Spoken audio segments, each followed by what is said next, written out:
আমার ছাগলগুলোকে সকাল 7:15 এখন বাজে। এদেরকে মাঠে বা বাগানে চরানোর জন্য এই ঘর থেকে ছেড়ে দেওয়া হলো। এরা বের হয়ে তাদের যে খাওয়ার প্রস্তুতি এরা শুরু করলো। শুরু থেকেই এরা শান্তভাবে এসে কেউ কেউ যে পানি দেওয়া আছে এই পানি তারা কেউ কেউ খেয়ে নিল, আর কেউ কেউ এদিক ওদিক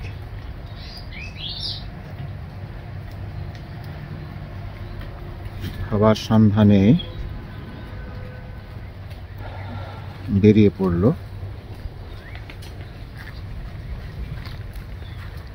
তারা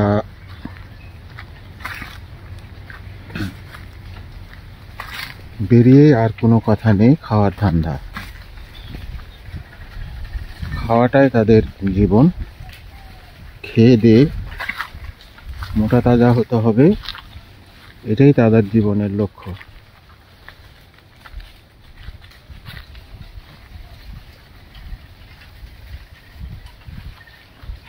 তাদের যেন আর কোনো কাজ কাম নাই, নামাজ নাই, রোজা নাই, ইবাদত নাই, বন্দেগী নাই, ওই ধরনের কিছু নেই। এদের কাজ হলো যে তারা খাবে খাবে খাবে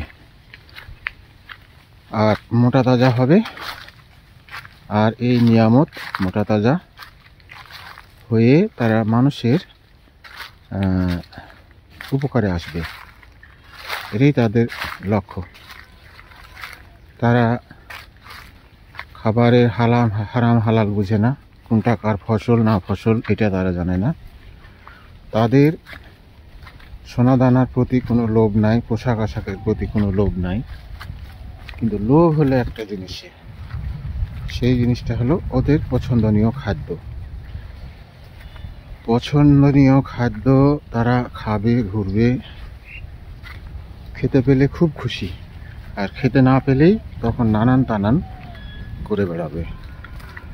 তাদেরকে কন্ট্রোল করা খুব কঠিন হয়ে পড়বে। তো এই যে আল্লাহ তাআলার নিয়ামত, এই নিয়ামতটি মানুষের যুগ যুগ ধরে উপকার করে আসছে। আল্লাহ তাআলা এই নিয়ামতের আরও গুরুত্ব বাড়িয়ে দিয়েছেন কুরবানির মধ্য দিয়ে, যে এরা হালাল পশু, এদের কুরবানি করার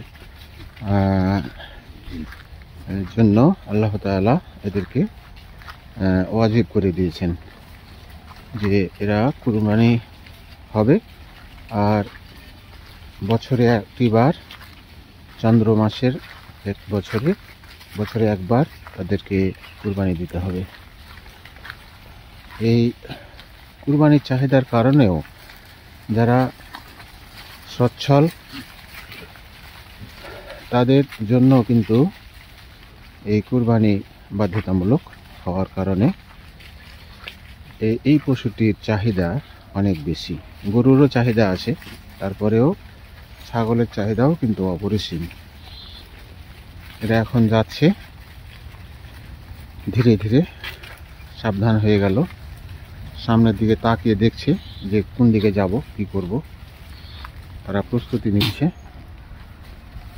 আর যারা একটু কম বুঝে, যারা নেতা হতে চাচ্ছে না, তারা পিছন দিকেই খাচ্ছে। এই যে তাদেরকে হাঁকিয়ে হাঁকিয়ে আনতে হচ্ছে। আর যারা নেতা গোছের ছাগল, তারা সামনের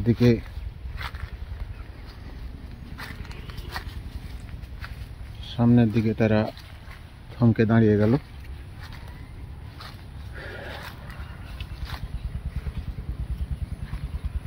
আর সামনের দিকে তখন বুঝে সুঝে তারা অগ্রসর হতে গেল। পিছন দিকে যখন লোক আসলো তখন তারা সামনের দিকে আগাতে লাগলো। তো অনেক বরকত এই ছাগলের ভিতরে, কিন্তু ওদেরকে সুন্দর বাসস্থান দিতে হবে আর খাবার ঠিক মতো দিতে হবে। ওষুধপত্র, চিকিৎসা এগুলো তো আছে। তো চিকিৎসার মধ্যে প্রধান যে চিকিৎসাটি, সেটি হলো যে 6 মাস বা 5 মাসে